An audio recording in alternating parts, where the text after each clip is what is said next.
Gold and silver enjoy some healthy gains today, and it's not for the reason that you may think. Tariffs, that's right. There's something else at play that is causing the price to rise here today. We're going to discuss what that is and so much more in this video as we explore.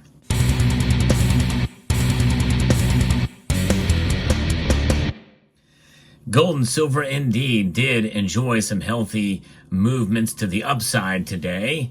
And there's one thing that is causing this, and it's not tariffs.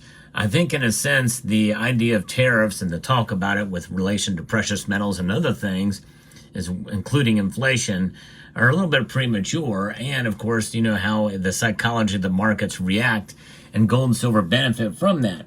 However, make no mistake, that there's some real fears there that it could still come into play. And I think the market sentiment could shift fairly dramatically. But at least for today, what's moving gold and silver prices is a much different matter. And we're going to get to that in a moment. But first, I want to mention my sponsor, summitmetals.com. Some of you have been posting in the comments of my videos that you placed orders and been very happy with what you have received. There's been a few exceptions, and I take those very seriously, and so do Summit Metals. And if you've never done business with Summit Metals before and maybe have questions, post it in the comment section down below, because I may be able to score an interview with the people at Summit Metals on this channel. So if you have a question for Summit Metals, just type in all capital letters, Summit Metals, and then a colon, and then your question, so that it stands out, so that they and I can see it. And maybe we can ask it in an interview with them here later on. So moving back to the markets, what is happening now with the markets? They are up. Not dramatically, but they're noticeably up today. Gold is up over 1.23%. It climbed more than silver did today. It's at $2,742.20, up $33.40 right now. A pretty big move for gold as it's flirting with all-time highs again.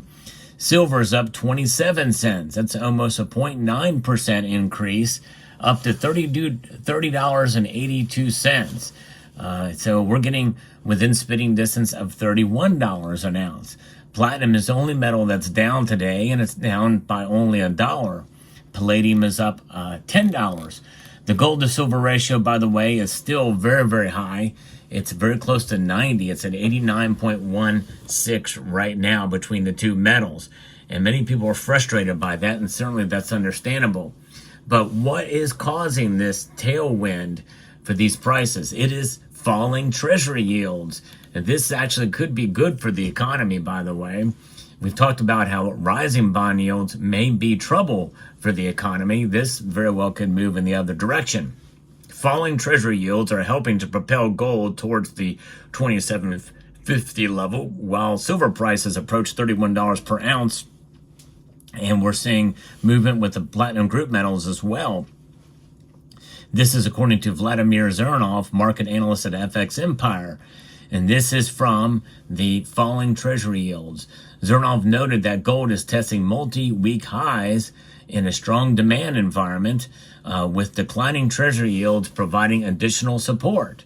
If gold manages to settle above the $2,750 level, it will move towards a resistance at $2,780 or in the $2,790 range.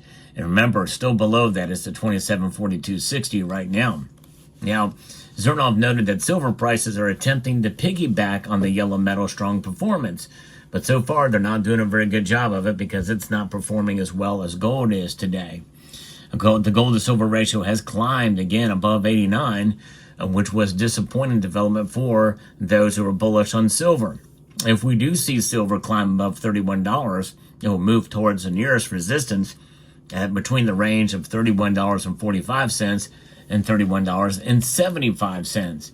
And so that is what's happening here. Now, why is this happening? Why do precious metals do so well with falling yields? Well, because if you can't make money in the bond market with a good interest rate there, well, you might as well go to a safe haven such as gold and silver. that pay no yields. There's no yields on gold and silver. You'll play the markets there, and typically that's what happens. This is why, for instance, when the Federal Reserve lowers interest rates, gold and silver tend to be more attractive because they're not competing with a high interest rate environment or higher interest rate environment. People move towards being able to take on something that means they're going to have a little less risk, and less risk is always good. And if you're going to do something like that, you might as well do it in a situation where you're not earning much money with the bond market or any other type of thing that has a lower interest rate that could be caused by cutting rates. And we very well could see more rates being cut, likely not this month, but maybe the next time the Fed meets. We'll see how that plays out. And that is going to be probably good for gold and silver. Well, it will be good for them. At least it will, at the very least, prevent them from falling a whole lot more, much more than where they're at right now. Remember, gold is near an all-time high right now.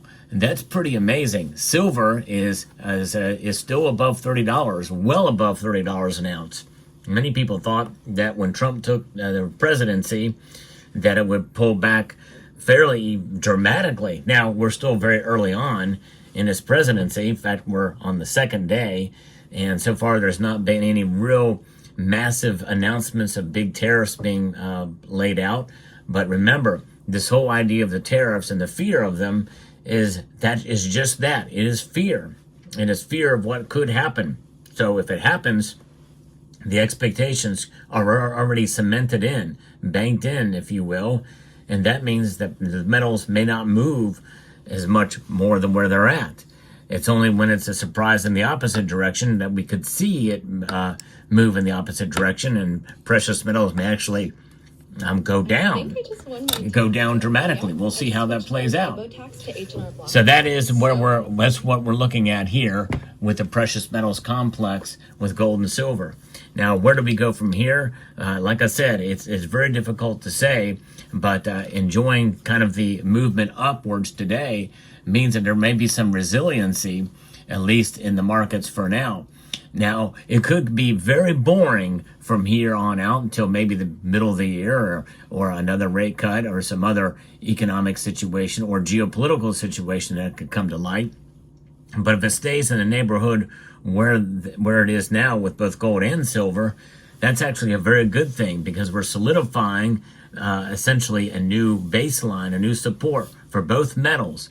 And that support is something that I think is going to stick with us and be more solid as the year goes on. Because remember, there are some folks, some analysts who believe that silver prices and gold prices will drop, maybe even dramatically. We're talking between the 26 and 27 range for silver and $2,500 and below for gold.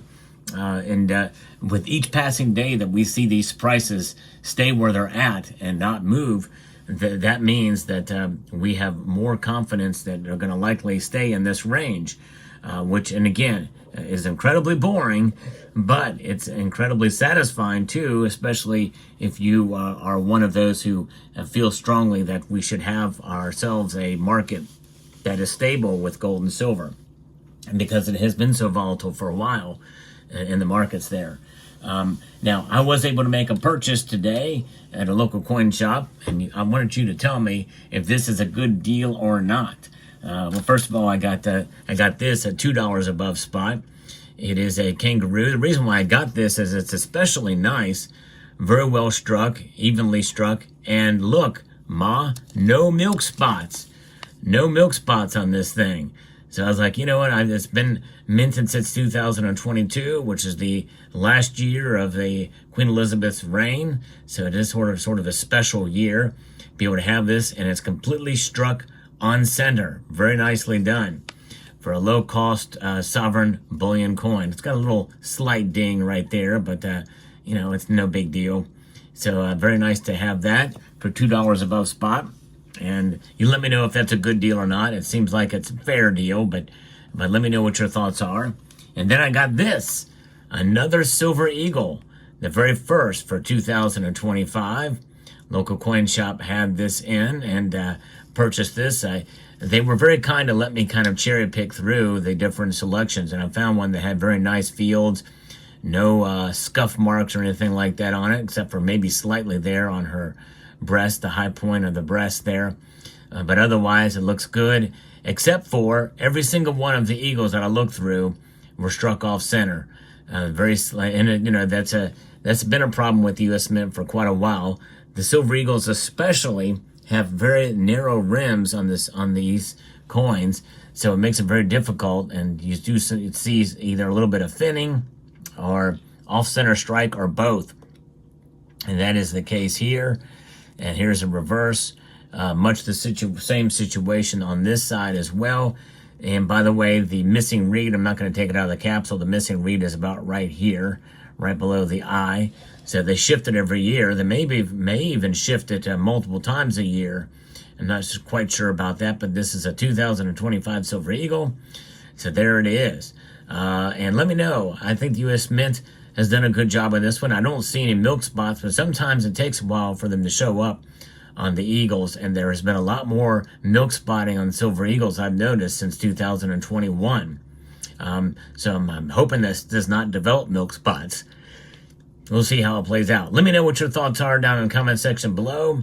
Hope you found this video informative, insightful, and educational.